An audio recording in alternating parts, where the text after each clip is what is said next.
Good morning. Hello. Welcome, everyone, to Making Sense of It. I'm Mona Duncan, and we have a little chat on every Wednesday. And today, our guest speaker is Dave, and he's going to be talking about being a teacher and stress-free teaching. Stress-free teaching. And I guess that would be, good for your children as well as the students. So let me bring up his picture. Dave works on his cell phone only, and he does not come on, but we have his picture and we can hear it. So welcome everyone. Welcome Dave, and I'm going to turn it over to you to share with us about stress-free teaching. Well, thank you very much. Good morning, everyone. To stress-free teaching, Dr. William Glasser's strategies, reality therapy teacher in action. Most of the time we hear these harsh expectations and unrealistic demands that are declining resources in school systems, along with economic challenges faced by family members, employees, and students, cause stress. Now, distress is the negative stress, but eustress is the positive stress. Get those endorphins going in our neurotransmitters and dopamine receptors in our brain that not only adversely influences our morale and health, but also has a cascading effect throughout the system. We teachers experience professional stress from a long list of contributors. Well, what are those contributors? Well, lack of resources. My biology class, I was very fortunate, of course, to teach in a quality school, Dr. William Glasser's alma mater, Cleveland Heights High School. He visited my classroom a few times over the years when I inducted him into the Heights High Hall of Fame, Image Makers, back in 1987. Difficult parents, and with the resources, I've had 18 students, 18 microscopes. Fetal pigs, 18 fetal pigs. Frogs, you get the idea. Lack of acknowledgement for professional expertise and skill set. Diverse student needs due to cultural experiences and performance gaps. Well, my book, self-published book, Black Students, White Teacher, Ruminations and Lamentations, the influence of culture on teaching, learning, and education. When I started in 1968, retired in 2003, my gosh, time flies, 20 years ago. I started, I had about 80 students most of the time, very fortunate for biology classes. And 2000 to 2003, I had 80 students, 78 Black.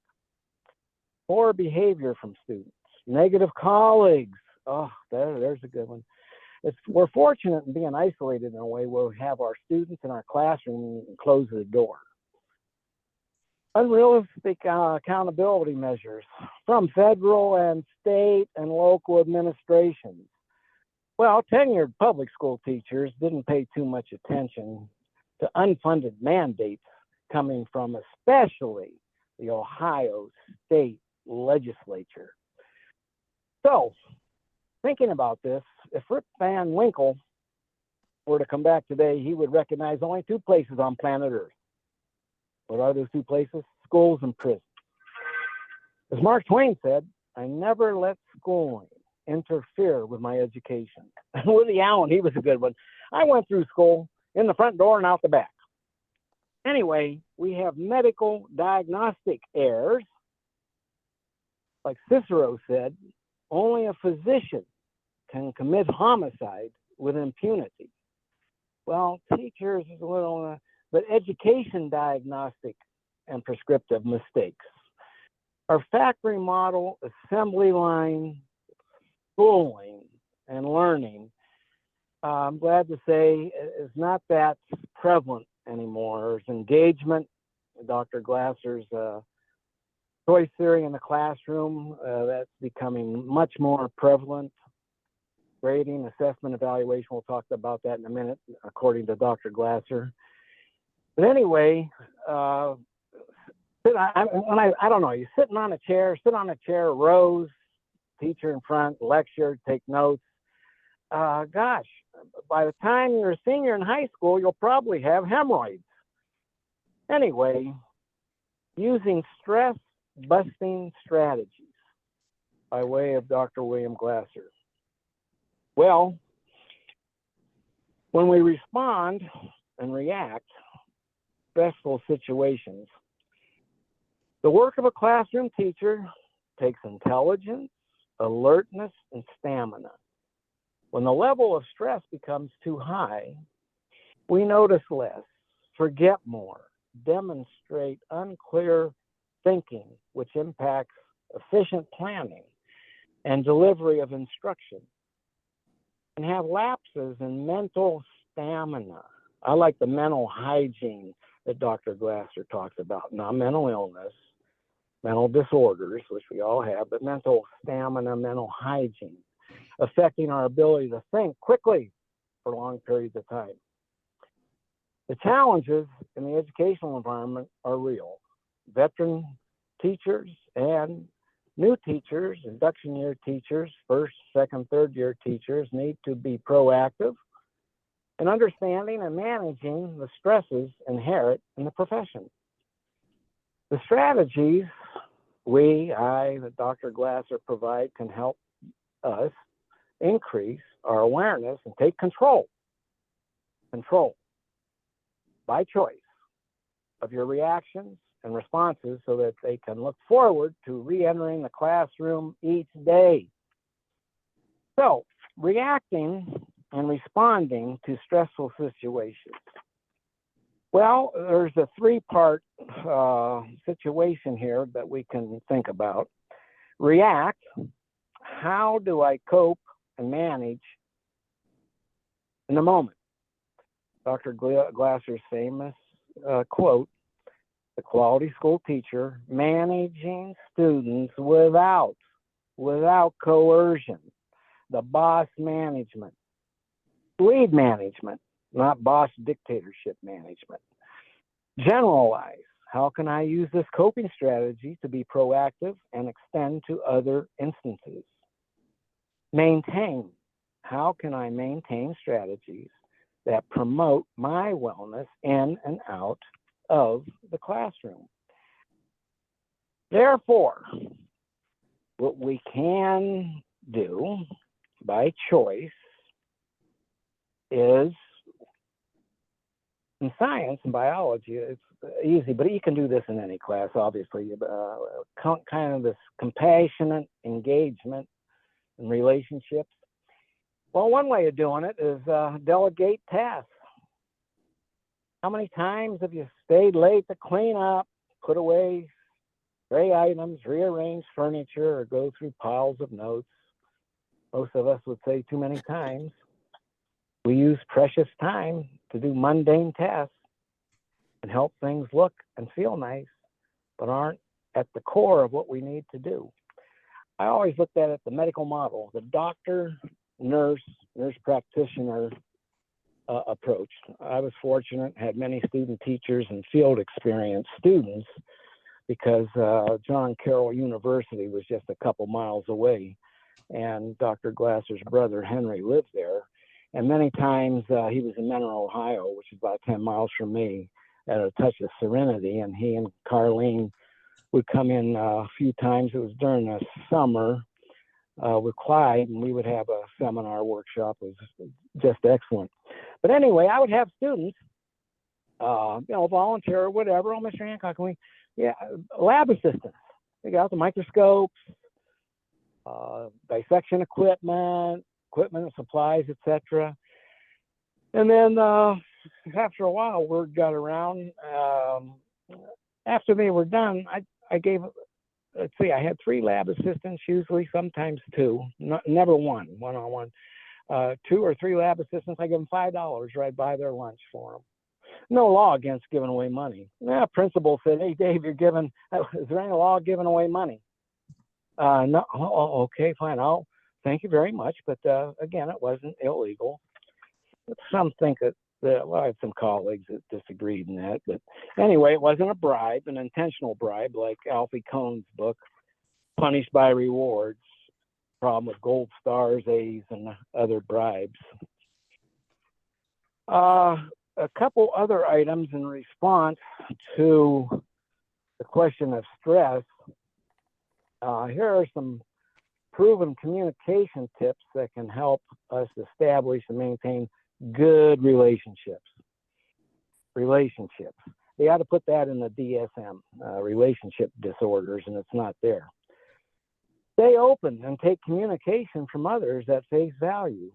Much of the conflict, of course, of our workday is a result of us deciding what someone meant, a mind reader, long after the conversation ended.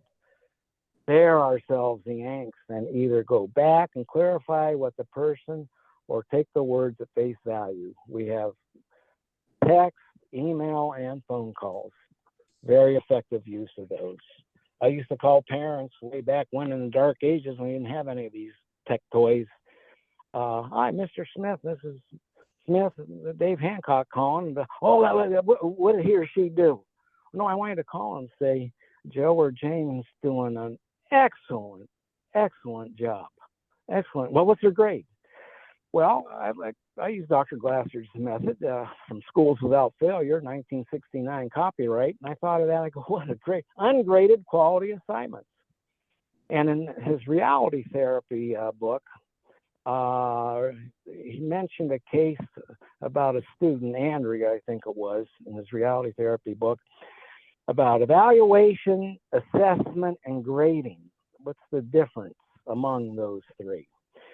Well, I would ask many times, instead of 9 out of 10, and you got 5 out of 10, I go, you want to take the quiz over again? You can use your notes and book and everything, or do the problem. And then, oh, yeah, I will. Okay, that will be your classwork assigned for homework. I didn't sign homework, or I didn't give memory tests, multiple guess. So they came back the next day and got 10 out of 10. I go, hey, great, that's 10 out of 10. That's what? Okay, it's an A on our typical grading scale. 100, no one's perfect. 99, that's close to perfect. So I always say, for administrative, phony facade, 98 to 88 is A. 87 to 80 was a A minus, etc. So we respond thoughtfully. And I would ask them, well, what do you think your grade is? I don't know. And usually a self-evaluation, it was an A or a B, and they would say a C or a C plus. They would usually evaluate themselves much more difficult than I would. Good communication comes from more out of listening than reacting. Always affirm, indicate to students and colleagues that you understand the message or circumstances that they are trying to relay. Don't rush to make suggestions or solve problems for them. Take the time to think. T to the fifth power. Take the time to think. Establish oral and written communication parameters that are responsive and comfortable. Email is a dangerous communication medium for sensitive or confidential messages. If you receive a potentially upsetting email, those emotional dyslexic emails, irrational thinking produces or yields sometimes irrational behaviors. From a parent or colleague, think twice, 3 times before shooting off an email reply. It's often more effective to walk down the hall or pick up the phone. When talking in person, you have the opportunity to use gestures, inflection, and expression face-to-face to convey your intended meaning. Even a phone conversation allows immediate two-way communication and vocal inflections to clarify misconceptions. We cannot be happy. Wow, a big one. Dr. Glasser talks about that. Why are you unhappy? What are the reasons unhappy? External control psychology of 90% of planet Earth when it comes to our modern day Neanderthals, human beings. Desmond Morris explains that in his book, The Human Zoo. So we cannot be happy and productive Without positive working relationships with our colleagues and, of course, our students in the hallways, classrooms, offices, and lounge, being approachable, thoughtful, and affirming will enable you to have solid working relationships with everyone, even with those whose philosophies and practices differ from yours. That was my main challenge to deal with, because my nature study class, 3 blocks away, Kane Park, birds, tweety tweets on X, wildflowers, etc. And a lot of my colleagues, I wasn't factory model assembly line teacher. It's also important to establish a group of trusted colleagues, and I did have a few. Cleveland Heights High School, we have 3,000 students. Science department, we had 20. Biology, chemistry, physics, earth science, general science, etc. It's also important to establish with our trusted colleagues who can serve as critical friends when you do need an outlet to help think outside the box. Had 3 or 4 colleagues in the science department that we were getting along. The other 16, well, did our best. So what is our stress self-assessment? Okay, let's see. I have gone through my notes way back when, and I did come across one of our classes in educational psychology and a student teacher seminar. I was also a supervisor for student teachers at John Carroll University and Baldwin Wallace and Notre Dame, a few colleges, but mainly John Carroll University. And we had student teachers, and we had field experience supervising teachers, and that was great. So anyway, 1, the top 10. Do you feel productive and have a sense of accomplishment at the end of the day? Do you feel well organized? Number 2. 3, do you sleep well? 4, you pay attention to the nutritional value of what you eat, more than the calories. That helped me a lot because I taught health education also. I had biology, 2, 3 classes, nature study, and then health psychology class. You know what, I really enjoyed that much more than biology at times because of the units and alcohol, tobacco, drugs, mental health, nutrition, etc. 5, do you feel that you are balancing your professional and personal obligations? Well, during my career, 2 children, my wife, spouse, partner, we met at Kent State University in 1968, married in 69. We're still here, and we were 19 and 21 though. 3 grandchildren, that's great. 1 grandson, 2 granddaughters. And ruminating on that makes me feel a lot better. That's good for my mental health when I'm out taking a walk in our local park here at Metzenbaum Park. Number 6, do you feel highly competent and successful? Do you feel you're balancing your professional and personal obligations by that, of course? 7, do you enjoy spending time with your colleagues each day? Yes, a few out of 200, or maybe about 10. But we had a good time at our events and our dinners and faculty meetings. That's a different story. A couple of times the principal said, "Hey, Dave, well, are you okay? You feeling okay?" "Oh, yeah. Well, you haven't said anything today." I go, "Well, I'm trying not to pollute the air and the ozone layer, excess toxic CO2 coming out of my oral cavity." And then, of course, ha, ha, ha. But they did learn how to teach with humor. And I taught a class at that seminar, teaching through humor, histrionic personality disorder you need to have. 8, do you enjoy your job? It's not a job. Aristotle said all paid jobs absorb and degrade the mind. We have a career. You enjoy your career and look forward to going to school or work or whatever. 9, do you exercise regularly? Yes, we walk. Oh, we walked from Cleveland Heights High School to Kane Park, nature walk. It was great. We had the homes down there. We knew everyone. They knew us, and some would come on a nature walk with us to Kane Park, identify birds, trees, wildflowers, police, Cleveland Heights police were fun. I had a couple of students who are police officers, and they would come around. You know, there's the nature lovers out there doing Shakespeare's, as he said, one touch of nature makes the whole world, Ken, hopefully. 10, do you engage in relaxation exercises for body and mind? You know, the inhale to 4, hold, exhale to 7. If you answered no to more than 3 of these questions, you need to make an effort to remove stress from your life.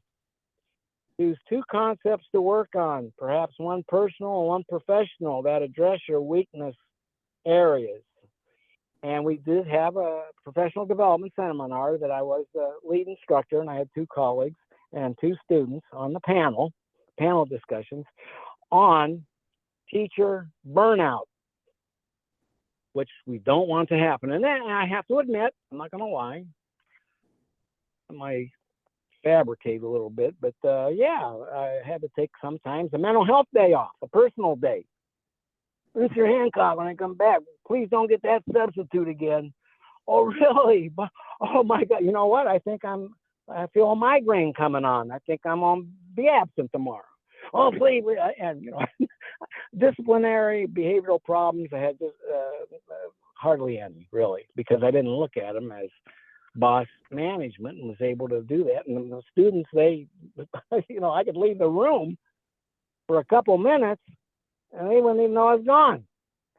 And according to school law, I forget the name of the case, I have no anticipation that something's going to happen. And it's true. There was this case where a teacher left the room. It was the end of the school day, and there were 3 students in there doing their assignment and working on their assignment, their problems, and microscope slides and doing just makeup work, because our 8th period of the day from 2:45 to 3:30 was called special help, tutoring, etc. And a couple students, young men, came in and pushed them around. One of them got hurt in some kind of argument. And when they got back, the teacher, as it flows out, our AFT, American Federation of Teachers, our attorney said, basically we are not responsible for unforeseen circumstances. So you can't blame your doctor if you drink too much and have cirrhosis of the liver, or you're obese, eating too much food. I would ask my students, ladies and gentlemen, is Mr. Hancock responsible for your learning? I'm responsible for teaching, right? That's right. We're not going to blame you. The lethal habits and the caring habits, I had a poster in my room. Let's look over here. Have I done any lethal, deadly habits today? Well, you did complain a little bit. All right. Okay, you got me. How about the caring habits? Encouraging, blah, blah, blah, blah. Yeah, I think you did all of those. So anyway, in conclusion, I would recommend, obviously, to everyone to read all of Dr. Glasser's books, but mainly Choice Theory in the Classroom, The Quality School Teacher, etc. So I think, I don't know if I guess I'm out of breath. I'm not, I'm not sure. I'm in my car. Oh, whoops! I don't get my windows down a little bit here. Listen to my Tweety birds here at the bird feeder. Yeah, I guess that kind of. I guess I probably should. Mr. Hancock, will you be quiet so we can get to work? Oh, okay. The teachers talk too much. Okay. Therefore, I will stop talking. Okay. Thank you very much for listening. Okay, Dave, thank you. Thank you very much. You started off talking about stress and eustress, and I think you have demonstrated the eustress, that you certainly could work with your students without being stressful. So, yeah. So thank you very, very much. And we will close down the recording. And those that are here will have invite you to make comments and ask questions and follow up on what all Mr. Hancock shared with us. So let me stop the recording, stop the share, and stop the recording, and then we will chat with one another.